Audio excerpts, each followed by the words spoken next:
Hey guys, welcome to Sai Sharma jobs notifications. और आप सभी को पता होगा प्रीवियस लेक्चर में हमने डिस्कस की थी स्पर्मेटोजेनेसिस की। और स्पर्मेटोजेनेसिस में हर बार जो क्वेश्चन आते हैं वो मैं आपको बता दूं। आपसे पूछा जाता है कि आपके पास इतने प्राइमरी स्पर्मेटोसाइट दिए हैं तो कितने स्पर्म्स बनेंगे, या इतने आपके पास सेकेंडरी स्पर्मेटोसाइट दिए हैं यानी 50 आपके पास सेकेंडरी स्पर्मेटोसाइट दिए हैं तो आपके कितने स्पर्म्स बनेंगे। ऐसे ऐसे क्वेश्चन हर बार एचपीयू के द्वारा पूछे जाते हैं। तो इन क्वेश्चन को आपने चेक कर लेना मेरे प्रीवियस वीडियो में कैसे सोल्व करना है, ठीक है। वैसे ट्रिक तो ये है कि अगर प्राइमरी पूछा है तो 4 से मल्टीप्लाई करना है और सेकेंडरी पूछा है तो 2 से मल्टीप्लाई करना है।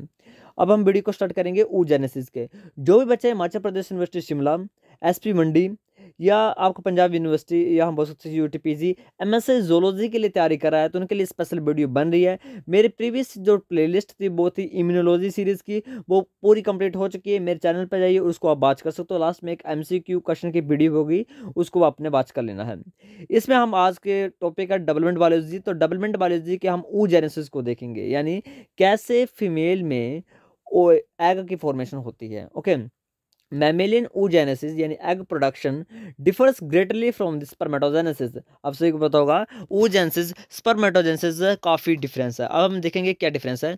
दस the egg mature through an intricate coordination of the hormones, paracrine factors and tissue anatomy. First there is the stage of the proliferation.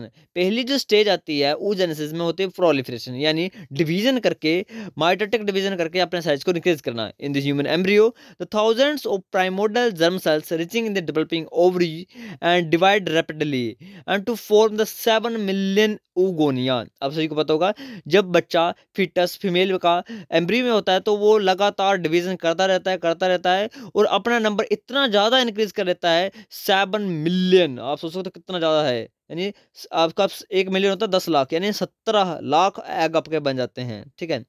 But while most of these eggs dies soon afterward, थोड़े समय के बाद वो सारे egg जो वो खत्म भी हो जाते हैं, जिसको हम अटरेशिया बोलते हैं। ओके, द सर्वाइविंग जो बच गए वो क्या करेंगे। The surviving under the influence of retinoic acid. आप सभी को पता है, मैंने पहले कहा है रेटिनोइक एसिड जहां पर भी आ गया उसका मतलब है कि मायोसिस होगी। ओके, अब जो बाकी बच के एग हैं वो रेटिनोइक एसिड की संदर्भ में, यानी रेटिनोइक एसिड की प्रेजेंस में नेक्स्ट प्रोसेस फॉलो करते हैं, यानी मायोसिस फॉलो करते हैं। They become the primary oocytes। तो प्राइमरी oocyte कहां बन जाएगा, फीटस में ही बन जाएगा। Okay, the first mitotic division does not proceed very far at the primary oocytes and remains in the diplotin stage of the first mitotic prophase।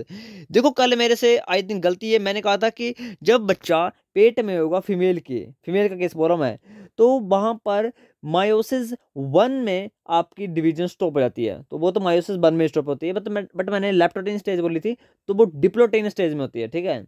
Diplotene stage में वहां पर आपके आप सभी को पता होगा डिप्लोटिन स्टेज में आपकी डिवीजन की जाएगी, स्टॉप हो जाएगी जो मायोसिस हो रही होगी तो, ठीक है। प्रोफेज 1 की डिप्लोटिन स्टेज है। तो यहाँ पर आप पढ़ भी रहे हो, यहाँ पर लिखा साफ तौर पर लिखा कि oocytes and the remains in the diplotin stage of the first mitotic prophase and this prolonged diplotin stage is sometimes referred to as a dictylate resting stage। Okay, this may be last from 12 to 40 years। with the onset of the puberty the group of the oocytes periodically resume meiosis। अब क्या होगा, जैसे ही puberty आएगी, यानी 12-13 साल की जब भी लड़की होगी, तो वो जो अरेस्ट हुई थी, जब फेज आपके रेस्टिंग फेज में गई थी, तो वो दोबारा स्टार्ट हो जाएगी, यानी मायोसिस 1 जो है वो दोबारा कंटिन्यू चल पड़ेगी। डिप्लोटिन के बाद डाइकनेसिस हो जाएगी, डाइकनेसिस के बाद आपकी मेटाफेज, एनाफेज, टेलोफेज जो भी चलता है वो सारी फेजेज होंगी। ओके, उसके बाद मायोसिस 2 चल पड़ेगी, प्रोफेज 2 हो गई। ओके, अब मेटाफेज 2 में दोबारा स्टॉप हो जाएगा, ये भी याद रखना। प्यूबर्टी में जब अरेस्ट कहाँ होता है, मेटाफेज 2। और in case of fetus diplotene stage की प्रोफेज 1 में मियोसिस की। ओके, तो अब जो हम बोल सकते हैं कि प्यूबर्टी में ये जो रेस्टिंग स्टेज थी यानी डिप्लोटिन वाली, ये ओपन कैसे हुई, ये ब्लॉकिंग क्यों नहीं हुई, इसलिए ब्लॉकिंग नहीं हुई क्योंकि प्यूबर्टी में एक हार्मोन है लुटेनाइजिंग हार्मोन, LH हार्मोन, ये स्टिमुलेट करता है कि प्राइमरी oocytes जो है वो नेक्स्ट प्रोसेस करे, ठीक है, यानी नेक्स्ट डिवीजन करे। आगे हम बात करते हैं oogenesis meiosis की। तो oogenesis meiosis in the mammals different from spermatogenesis meiosis not only into their timing but also the placement of the metaphase plate। देखो oogenetic मायोसिस स्पर्मेटोजेनिक मायोसिस से अलग है। अलग तो पहली बात है कि टाइमिंग, आप सभी को पता होगा फीमेल की कहाँ होती है, फिटस में हो जाती है, बट मेल की आफ्टर प्यूबर्टी ही होगी। ओके, दूसरी दूसरी डिफरेंस आता है कि मेटाफेज स्पिंडल की फॉर्मेशन होना। अब इन केस ऑफ oocyte के केस में न्यूक्लियर एनवल्प जो है ब्रेक डाउन हो जाती है और मेटाफेज प्लेट जो है वो माइग्रेट कर जाती है पेरिफेरल में। Okay, metaphase spindle migrate to the peripheral of the cell. This asymmetrical cytokinesis is directed by the cytoskeleton network. यानी जो मेटाफेज प्लेट बनती है मेल के केस में बीच में बनती है, बट फीमेल के केस में पेरिफेरल में साइड साइड में बनेगी। ओके, तो ये दो भारी डिफरेंस होते हैं। अब यहाँ पर आप देख तो एट टेलोफेज, आप सभी को पता होगा स्टेजेस जब चली होती हैं तो टेलोफेज जब स्टेज आएगी तो one of the two daughter cells continue hardly any cytoplasm. Telophase stage कब आएगी? पहले प्रोफेज होगी, उसके बाद आप सभी को पता मेटाफेज होगी, एनाफेज होगी, टेलोफेज होगी। मान लीजिए स्पर्म्स ने फर्टिलाइजेशन कर लिया है, तो जो मायोसिस 2 में मेटाफेज में जो अरेस्ट हुआ था एग oocyte, वो अरेस्ट नहीं होगा। अब वो अपनी नेक्स्ट प्रोसेस करना स्टार्ट कर देगा। मेटाफेज के बाद एनाफेज वगैरह अब करना पड़ेगा। जब टेलोफेज आएगी तो एक ऐसा सीन आएगा टेलोफेज में कि आधा कंटेंट, आधे से भी ज़्यादा कंटेंट एक साइड चला जाएगा और बहुत ही ज़्यादा कम साइटोप्लाज्म दूसरी तरफ जाएगा। वहाँ बहुत, जहाँ पर बहुत ही ज़्यादा कम साइटोप्लाज्म जाएगा उसको हम बोलते हैं फर्स्ट पोलर बॉडी, और जहाँ बहुत ज़्यादा साइटोप्लाज्म जाएगा उसको हम बोलते हैं सेकेंडरी oocyte। अब in the similar unequal cytokinesis take place during to the second division of meiosis, यानी अनइक्वल डिवीजन हो रहा है। अनइक्वल डिवीजन इसलिए हो रहा है क्योंकि लगभग 70 से 80% जो है एग के oocyte में साइटोप्लाज्म जा रहा है और पोलर बॉडी में ओनली 20% साइटोप्लाज्म ही जा रहा है। ओके, अब जो फर्स्ट पोलर बॉडी बनी है वो क्या करेगी, याद रखना, वो डिवीजन नहीं करती है। क्या करते हैं? डिवीजन नहीं करती है, और लगभग 20 मिनट के बाद क्या जाती है, वो डिग्रेड भी हो जाती है। ओके, 20 मिनट के बाद डिग्रेड भी हो जाती है वो। Most of the cytoplasm is retained by the mature egg, ठीक है, and the second polar body form but receive the little more than haploid nucleus. Okay, in human the first polar body usually does not divide and it undergo apoptosis. Apoptosis का होता है cell death. तो यहाँ पर क्या लिखा है, तो एपोप्टोसिस का रहता है 20 घंटे के बाद। मैंने 20 मिनट बोला था आई थिंक ऊपर, तो 20 घंटे के बाद कहते हैं फर्स्ट पोलर बॉडी हमारे शरीर से जो जाएगी, यानी फीमेल के केस में डिजेनरेट हो जाएगी। अब यहाँ पर मैं एक कंडीशन बोलूंगा जो आपको डेली लाइफ में आपके एक एज ए बायोलॉजी स्टूडेंट आपको पता होनी चाहिए। आपने सुना है कि लगभग 40s की जब कोई लेडी हो जाती है तो उसको एबनॉर्मलिटीज आना स्टार्ट आती है उसकी बेबी में। यानी मान लीजिए किसी की शादी हुई है 37 या 38 ईयर्स की, और 40 ईयर्स की लेडी होके अब वो प्रेग्नेंट होने के सोच रही है, तो उसमें उसमें एबनॉर्मलिटीज होने के ज़्यादा चांसेस है एज कम्पेयर टू 22 या 25 या 27 ईयर्स ओल्ड लेडी की। तो आपसे क्वेश्चन पूछा जा सकता है कि क्या ऐसा कंडीशन है, क्यों हमारे आप सभी को पता होगा इंडिया में तो ऐसा है कि लगभग शादी 27 या 28 या 30-32 के कर लेते हैं, 40-45 के इसलिए नहीं करते क्योंकि एबनॉर्मलिटीज आ जाती है बेबी में। अब कैसे एबनॉर्मलिटी आई है, मैं कौन सी बात कर रहा हूँ उसके बारे में डिस्कस कर लेते हैं। oocytes वर्सेज एग्स एज, इसमें क्या सीन है, the retention of the oocytes in the ovary for decades has profound medical implications. A large proportion, perhaps even the majority of the fertilization egg, have too many or too few chromosomes to survive. Genetic analysis has shown that usually such as aneuploidy, an incorrect number of chromosomes, is due to primarily to the error in the oocyte meiosis. Indeed, the percentage of the baby born with aneuploidy increases greatly with maternal age, and women in the 20s age have only 2 to 3% chances of the aneuploidy in the baby. But if the women have an age of 40 to 40 above, there are 35% of chances to become a abnormal child. Is due to the proteins. There are two main causes, but the most famous cause is the cohesion protein. You all know that cohesion protein is the very well known protein that can uh, adhere the two sister chromatids with each other. आप सभी को पता होगा जो दो sister chromatid होते हैं उन दोनों को आपस में जोड़ने का काम एक प्रोटीन करते हैं जिसको बोलते हैं कोहेशन प्रोटीन। एक और प्रोटीन होता है जिसको बोलते हैं कंडेंसेशन प्रोटीन। तो कंडेंसेशन प्रोटीन हमारे जो क्रोमेटिन उसको कंडेंस करने का काम कर रहा है। कंडेंस हो जाएगा तो वो क्रोमोसोम बन जाएगा। ओके, तो कंडेंस में कौन प्रोटीन यूज हो रही है, कंडेंसिन प्रोटीन। और दो सिस्टर क्रोमेटिन को पकड़ के किसने रखा हुआ है, यानी काइनेटोकोर की जो देखो एक डायग्राम देखो तो मैं यहाँ डायग्राम बना ही देता हूँ।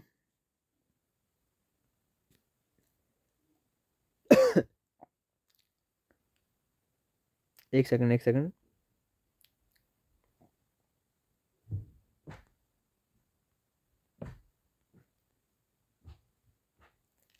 मान लीजिए यहाँ पर मैं एक क्रोमोसोम बना रहा हूँ, ठीक है। अब बीच में आप सोचिए, आप देखोगे ऐसे ऐसे कुछ, आप आपको दिखता है जिसको सेंट्रोमियर कहते हैं। तो सेंट्रोमियर में क्या हो रहा है, तो यहाँ पर एक प्रोटीन प्रेजेंट होता है जिसको बोलते हैं हम, क्या बोलते हैं, कोहेशन प्रोटीन। ये दोनों सिस्टर क्रोमेटिन को पकड़ने का काम कर रहा है। दो सिस्टर क्रोमेटिन कहाँ है, एक ये वाला है, ये वाला है। इन दोनों को पकड़ने का काम कौन रहा है, कोहेशन प्रोटीन कर रही है।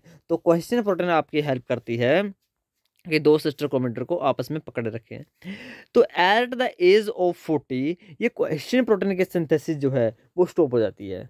यानी इसकी जो अमाउंट होता है, कंसंट्रेशन होता है, 14 के एज में बहुत ही ज़्यादा कम हो जाता है, जिसकी वजह से हमारी जो क्रोमेटिन का स्ट्रक्चर है वो मेंटेन नहीं हो पाएगा।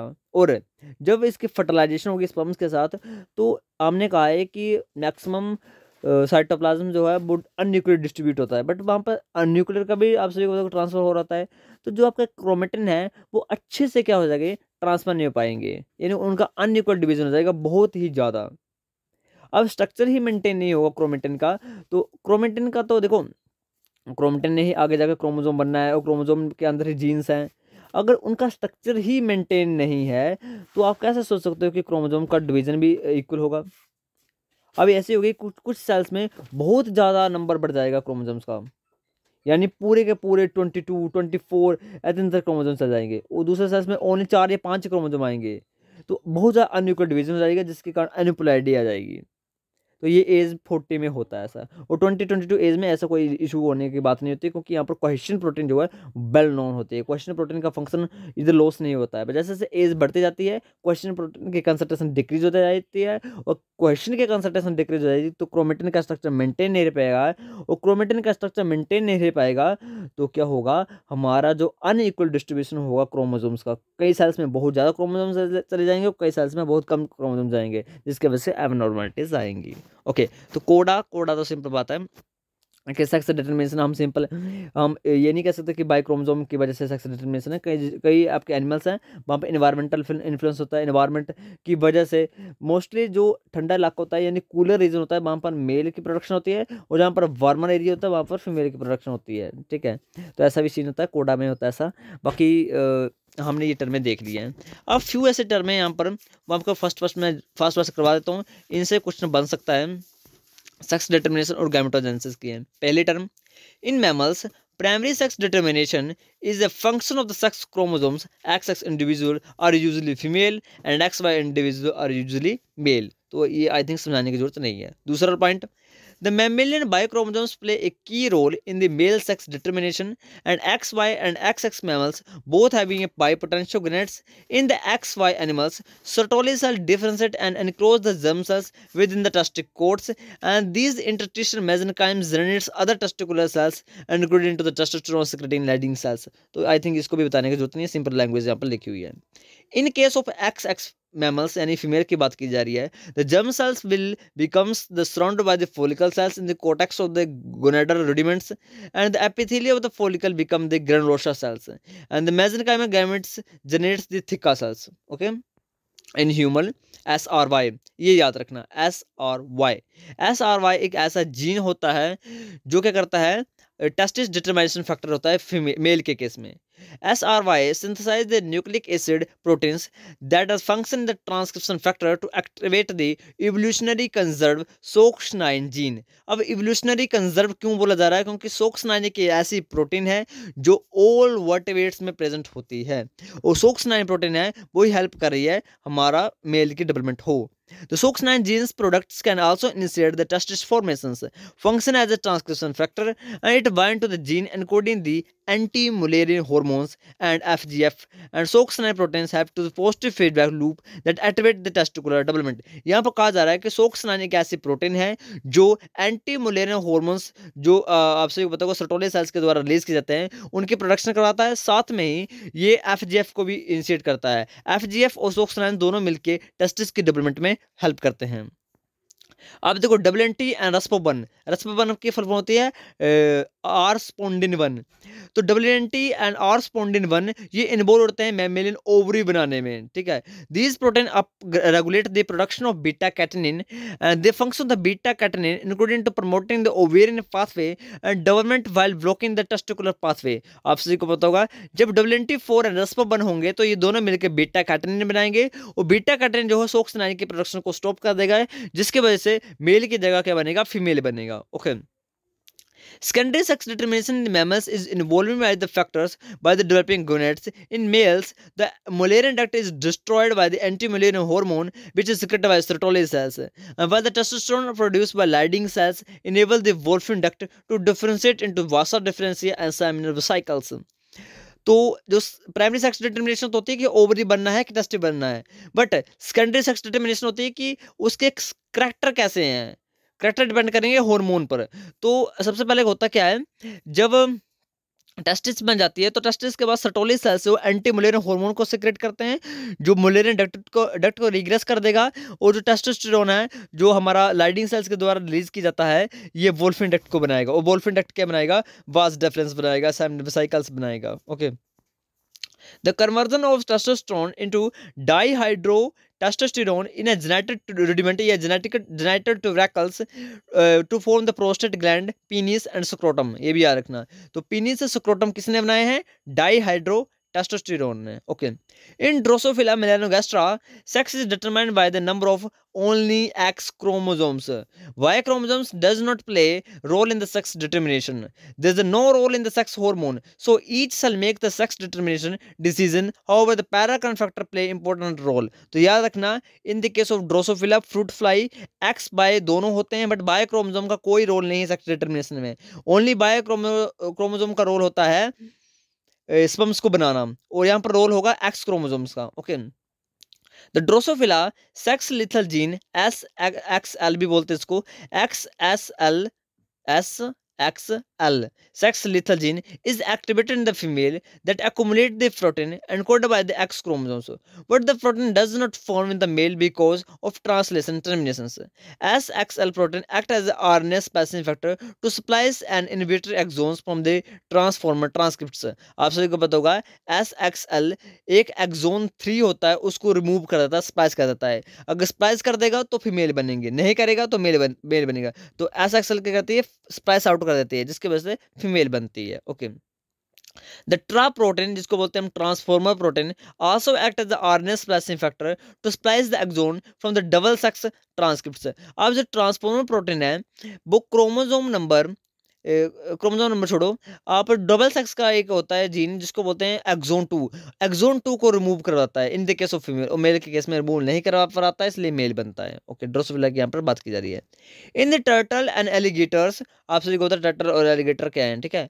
Sex is often determined by temperature experiment by the embryo during the time of the gonad determination, because the estrogen is necessary for the ovarian development in these species. It is possible that the differing level of the aromatase enzyme that is converted testosterone into the estrogen. तो question आपसे पूछा जा सकता है कि कौन सा ऐसा एंजाइम है जो टेस्टोस्टेरोन को एस्ट्रोजन में कन्वर्ट कर देता है, तो होता है एरोमेटाइज। क्या होता है, एरोमेटाइज, AROMATASE, distinguish male from the female pattern of the gonadal differentiation. The precursor of the gametes are the primordial germ cells. In most species, यानी C. elegans, vegans and exceptions, the PGC form the outside the gonads and migrate into gonadal during development. Okay. The cytoplasm of the PGC in many species contain the inhibitor of transcription and translation, such that they are both translationally and transcriptionally silent. In human and mice, germ cells entering the ovaries initiate the meiosis, while in the embryo, germ cell entering the testes and do not initiate the meiosis until puberty. ये पढ़ाया मैंने सारे, मैं explain नहीं कर रहा हूँ इधर। Okay. Spermatogenesis, meiosis in the mammals is characterized by the production of the 4 gamete for meiosis and by the absence of mitotic arrest. Oogenesis, meiosis is characterized by the production of 1 gametes for meiosis and by prolonged first mitotic prophase to allow to the egg to grow. In the case of oogenesis, मैं आपको दोबारा बता दूं, ऊपर शायद मैंने skip कर दिया है। अब देखो मेल के केस में सेकेंडरी जो हमारा स्पर्मेटोसाइट बनता है वो कितने बना रहा है, 2 स्पर्म बना रहा है। एक कितने बना रहा है, 2 बना रहा है, तो वहां 2 बनते हैं तो 4 बन रहे हैं, ठीक है। तो यहाँ पर आपको बता दूँ, यहाँ पर एक जो सेकेंडरी oocyte है वो ओनली एक ही एग बनाएगा, ठीक है, ये भी याद रखना। In female mammals, germ cell insert the meiosis and are retained into the first mitotic prophase in the diplotin stage until the ovulation. In this stage, the synthesis of the mRNA and protein that will use to the gamete recognition and early development of the fertilized egg. In some species, meiosis is modified such that diplotin egg is formed. Such species can produce a new generation parthenogenesis and without fertilization. Okay, तो ये थी further reading आप यहाँ पे कर सकते हो। ये बुक है गिलबर्ट की, रेफरेंस के लिए मैं बोल रहा हूँ। बाकी आपको वीडियो चलेगी तो लाइक शेयर एंड सब्सक्राइब करना एंड चैनल के साथ बने रहना फॉर द लेटेस्ट अपडेट के लिए। Thank you and have a nice day.